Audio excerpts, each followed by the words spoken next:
Hi hello and welcome to Anamika story one.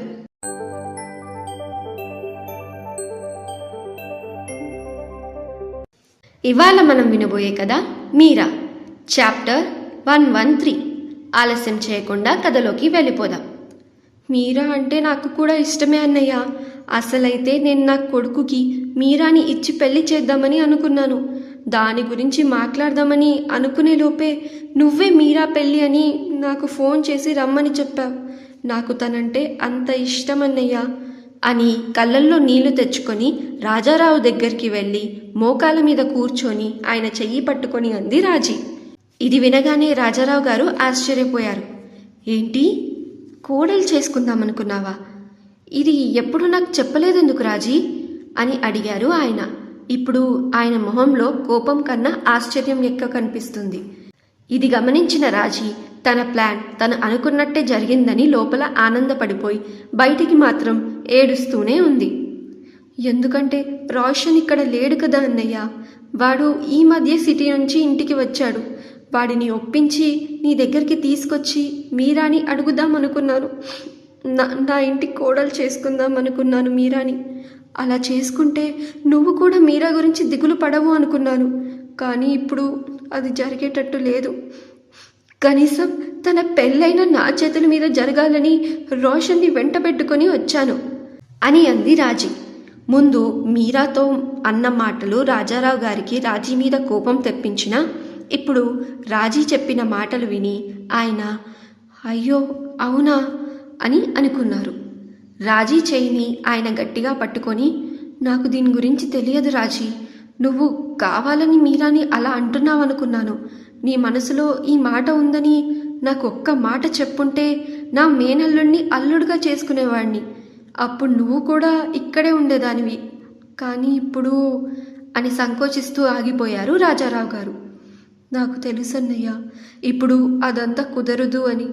నేను మీరాని రోషన్కిచ్చి పెళ్లి చేయమని అడగట్లేదు. మీరా పెళ్ళి నా చేతుల మీదుగానే జరగాలని కోరుకుంటున్నాను.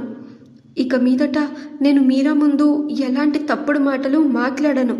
తను భయపడేలా అస్సలు ప్రవర్తించను. తనని బాగా చూసుకుంటాను. తను మారుతుందంటే ఇంకా అంతకన్నా ఏం కావాలి చెప్పండి మనకి అని లేని ప్రేమని నటిస్తూ ముసలి కన్నీళ్లు కారుస్తూ మీరా అంటే తనకేదో చాలా ఇష్టమున్నట్టు మాట్లాడింది రాజీ. దాంతో రాజారావు గారు కూడా అమ్మో నా చెల్లెలు ఇంత మంచిదా అని ఫీల్ అయిపోయారు.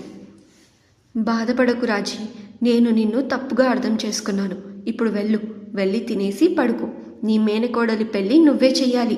అన్నీ నీ చేతుల మీదుగానే జరగాలి అని చెప్పారు నవ్వుతూ రాజారావు గారు. తన మీద ఉన్న కోపం పోవడంతో రాజీ రిలాక్స్ అయ్యింది. కళ్ళు తుడుచుకొని అలాగే అన్నయ్య అని పైకి లేచింది. తన గదిలో నుంచి బయటికి వస్తూ ఉంటే అక్కడే సీతాలక్ష్మి కనిపించింది. ఆవిడ గదిలో జరిగిన మాటలు అన్నీ కూడా విన్నది. అక్కడ సీతాలక్ష్మిని చూసి మొహం మీద నవ్వు తెచ్చుకుంటూ ఏంటి వదినా, అన్నీ విన్నట్టున్నావుగా. చూసావా మా అన్నయ్యకి నా మీద ఎంత ప్రేమో అని అంది రాజీ. ఆ మాటల్లో పొగరు వినిపించింది సీతాలక్ష్మికి. నువ్వు ఎన్నైనా చెప్పు రాజీ, కానీ ఏదో ఒక్కరోజు నువ్వేంటి అనేది ఆయన కళ్ళ ముందుకు వస్తుంది. ఆ రోజు నువ్వు ఇలాంటి ముసలి కన్నీళ్లు కార్చినా దొంగ ప్రేమలు చూపించినా ఎలాంటి ప్రయోజనం ఉండదు.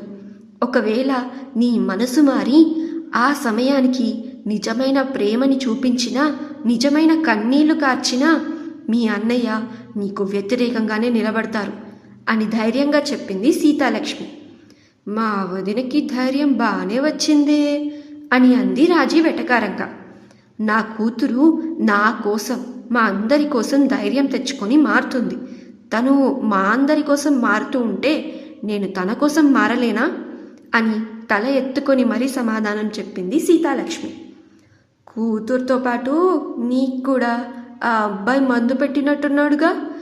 అయినా ఏం ఉద్దేశించి ఇవన్నీ చేస్తున్నాడో జాగ్రత్త వదినా, రేపు వచ్చి ఆస్తిలో వాటా అడుగుతాడేమో అని వెటకారంగా అంది రాజీ. పచ్చకావర్ల వాడికి లోకమంతా పచ్చగా కనిపించిందంట. అలా ఉంది నీ వరస. అయినా అయిపోయింది కదా నీ ముసలు కన్నీళ్లు కార్చడం. చూపించావుగా దొంగ ప్రేమ మీ అన్నయ్య ముందు. ఇంకా బయలుదేరు. ఇది మీ అన్నయ్య గది అయి ఉండొచ్చు, కానీ ఇక్కడ నేను కూడా ఉంటాను. మీ అన్నయ్యతో మాట్లాడాలి అనుకుంటే బయట హాల్లో ఉన్నప్పుడు మాట్లాడుకో, ఇంకోసారి ఇలా గదిలోకి రాకు అని కరాఖండిగా చెప్పేసింది సీతాలక్ష్మి. అలా చెప్పి తను గదిలోకి కూడా వెళ్ళిపోయింది. ఇంట్లో వాళ్ళకి ధైర్యం బాగానే ఎక్కువైపోతుంది. ఏదో ఒకటి చేసి వీళ్ళందరి ధైర్యాన్ని చంపేయాలి. కూతురు ధైర్యంగా ఉందని నువ్వు కూడా ధైర్యంగా మారుతున్నావు కదా వదినా, చూస్తూ ఉండు నీ కూతురు జీవితాన్ని నేను ఎలా నాశనం చేస్తానో అని మనసులోనే కోపంతో అనుకొని అక్కడి నుంచి వెళ్ళిపోయింది రాజీ. మంజు మీరా దగ్గరికి వచ్చి, ఏమైంది మీరా, ఇవాళ గది నుంచి బయటికి రాలేదు, నాతో సరిగ్గా మాట్లాడను కూడా మాట్లాడలేదు, నీకు ఏదో అర్థం కాలేదు అన్నావు, వచ్చిన దగ్గర నుంచి చూస్తున్నాను, దాని గురించి అడగను కూడా అడగలేదు, అసలు ఏమైంది నీకు అని అడిగింది మంజు. ఏం లేదు మంజు, నాకు ఆ అబ్బాయి ఉన్నాడు కదా, తను ఒక విషయం చెప్పాడు, దాని గురించే ఆలోచిస్తున్నాను అని అంది మీరా. అన్నయ్య ఏం చెప్పాడు అని అడిగింది మంజు. అది మరేమో అని అంటూ ఆగిపోయింది మీరా. మరి మీరా మంజుకి నిజం చెప్తుందా? అసలు రాజీ ప్లాన్ ఏంటి? సీతాలక్ష్మి ఇచ్చిన డోస్కి రాజీ మౌత్ ప్రస్తుతానికైతే క్లోజ్ అయిపోయింది, కానీ తను అలానే ఉంటుందా? తెలుసుకుందాం నెక్స్ట్ అప్డేట్స్లో. వింటూనే ఉండండి ఈ స్టోరీ మీరా, మీ అనామిక స్టోరీ వరల్డ్ ఛానల్లో మీ హోస్ట్ అనామికతో. ఈ స్టోరీ మీకు నచ్చితే ఈ వీడియోకి ఒక లైక్, అలాగే ఈ వీడియోని అండ్ స్టోరీని మీ ఫ్రెండ్స్ అండ్ ఫ్యామిలీకి షేర్ చేయండి. ఈ స్టోరీలో మీకు ఏం నచ్చిందో కింద కమెంట్ సెక్షన్లో మెన్షన్ చేయండి.